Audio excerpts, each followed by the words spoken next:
শোনেন, আমি বগুড়া সমাজকল্যাণ সংগঠনের সভাপতি। আমার সাংগঠনিক আছে, সমাজকল্যাণ সম্পাদক আছে, সবাই আছে। কোনো ধরনের সমস্যা হলে আপনারা আমাদের যে কমিটি আছে তার সাথে যোগাযোগ করবেন, ঠিক আছে? কোনো সমস্যা হবে না, কোনো ধরনের আপনার মনে করেন এলেবেল পরিবর্তন না তৈরি হয়, ঠিক আছে? আচ্ছা, নাম বেশি দিবেন না সাদা সরেন। এই চাচা, কোনো টেনশন নাই, কাজ করে যান। কিন্তু সভাপতি কি আছে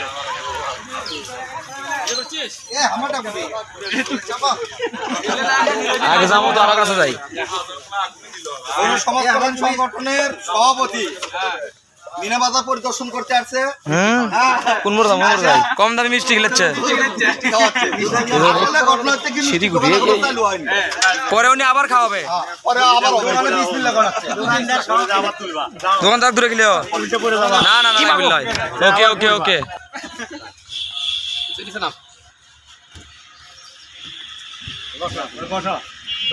মাগো সুন্দর হয় পোলায় চুল্লি ভালো।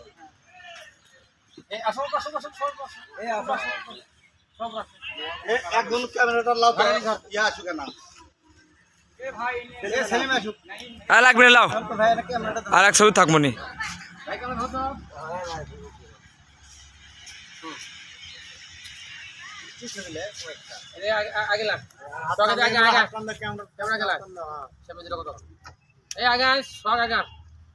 সবাই তো আসে। সবাই সমস্যা নাই, পুরোটা অ্যাঙ্গেল করে নিবে একবারে, পাতাল করে করে সবাই আছে, সবাই আছে, সেলিম সবাই আছে। ধরো নাও। তাদের জোট সাথে ঘোরাফেরা করেছিল। এই ব্যারিস্টার সুমন বলেছিল, ছাত্র যুবক ভাই বন্ধু, তোমাদের সঙ্গে আমি ততক্ষণ আছি যতক্ষণ পর্যন্ত তোমরা আমার নেত্রীর বিরুদ্ধে কথা বলবা না, ততক্ষণ তোমাদের সঙ্গে আছি। যদি তোমরা আমার নেত্রী প্রধানমন্ত্রী শেখ হাসিনার বিরুদ্ধে কথা বলো, তাহলে আমি এরকম ছাত্র সমাজকে চাই না, আমি তাদেরকে ঘৃণা করি। আজকে সেই সময় আদালতে হাজির হয়ে উপস্থিত হয়ে 1 মিনিট সময় চেয়েছে আইনজীবীর কাছ থেকে। আইনজীবী বলেছে, তোমার পক্ষে আমি কোনো সুযোগ বা 1 মিনিট কোনো টাইম দিতে পারবো না। জোরে বলি আল্লাহু আকবার। তাহলে বোঝা গেল, তোমার কাছে যখন ক্ষমতা ছিল তোমরা ইচ্ছা মতো যা খুশি তাই করেছো, আর আজকে এতিম অসহায় কাঙ্গালের মতো মাত্র 1 মিনিট সময় চেয়েছো। 1 মিনিট সময় আমার আল্লাহ তোমাদেরকে দিতেছে না, ঠিক কিনা বলেন? প্রিয় এলাকাবাসী, ও যুবক ভাই, এই জন্য বলে যায় খাবার কান্দি আজকে কোরআনের মাহফিল থেকে বুক ফুলে কথা বলতে চাই। তার কারণ দ্বিতীয়বার দেশ স্বাধীন করেছি কোরআন থেকে কথা বলার জন্য, ঠিক কিনা বলেন? দ্বিতীয়বার দেশ স্বাধীন করেছি আল্লাহ রসুলের হাদিসগুলো বুক ফুলে বলার জন্য। সুদের বিরুদ্ধে বলবো, ঘুষের বিরুদ্ধে বলবো, নেতার বিরুদ্ধে বলবো, খেতার বিরুদ্ধে বলবো। কারো বাবার গায়ে যদি গিয়ে লাগে তাহলে বুঝতে হবে এর জন্মের সমস্যা আছে, ঠিক কিনা বলেন? কি বুঝতে হবে? জন্মের সমস্যা। আল্লাহ তাআলা কোরআনে বলেন, উতুল্লিম বাদা যালিকা জালিম।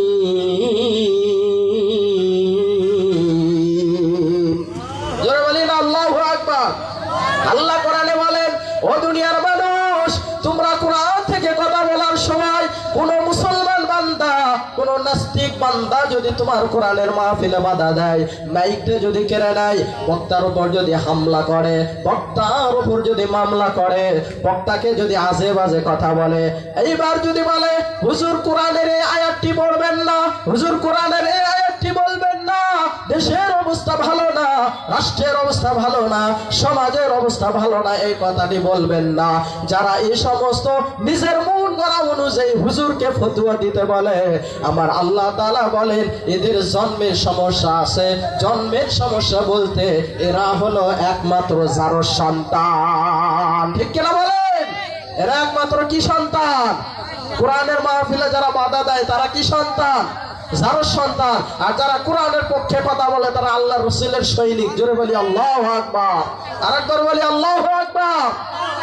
এইবার খলিফাতুল মুসলিমিন ওমর যুবককে নিয়ে রওনা হয়েছেন আল্লাহর নবীজির কাছে উপস্থিত হওয়ার পর আল্লাহর নবী বলতেছেন, ওরে যুবক,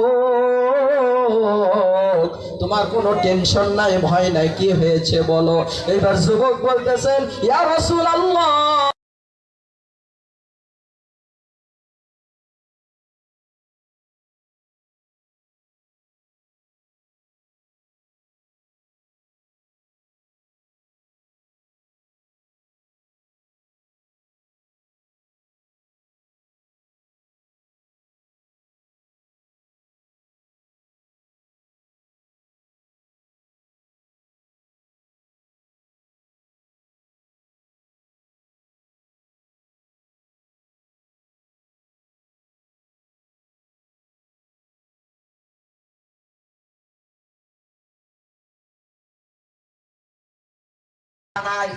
টয়লেটে কথা বলে না কেন?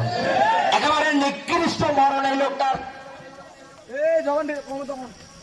বগুড়ার মুসলমানেরা বিবেক খাড়া করেন, কোরআনে কারীম পড়তে গিয়ে গবেষণা করতে গিয়ে আপনিও পাবেন এই কিতাবের মধ্যে বিসমিল্লাহর বা থেকে শুরু করে সূরা নাসের সিন পর্যন্ত 6666টা আয়াতে কারিমা। কথা বলে না কেন? আবার মতান্তরে কেউ বলেছে কাদিয়ানীরা যদি কাফের হয়, এর দাদা দাদা, আর আপনি কাফের খুঁজে পান না।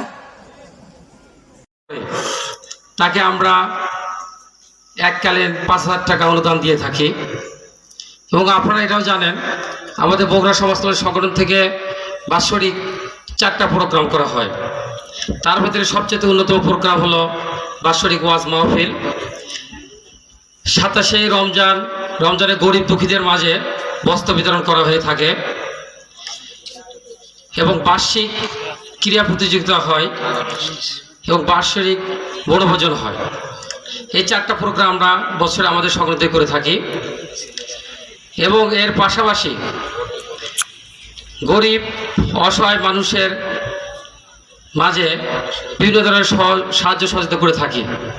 কোনো গরিব দুঃখী যদি আমাদের সমাজ কল্যাণের সম্পাদকের কাছে তার চিকিৎসা বা কোনো সমস্যা বিষয় বা বিবাহ বিষয় বা কোনো বিষয়ে যদি দরখাস্ত দিয়ে থাকে, সেটা আমরা ম্যানেজিং কমিটির আলোচনার মাধ্যমে তাদেরকে আমরা অর্থ প্রদান করে থাকি।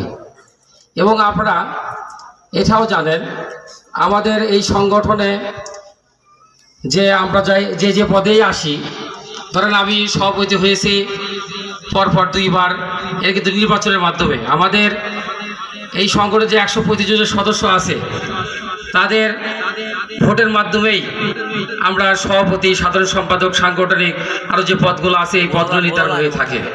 বোঝা যায় না মুখ থেকে।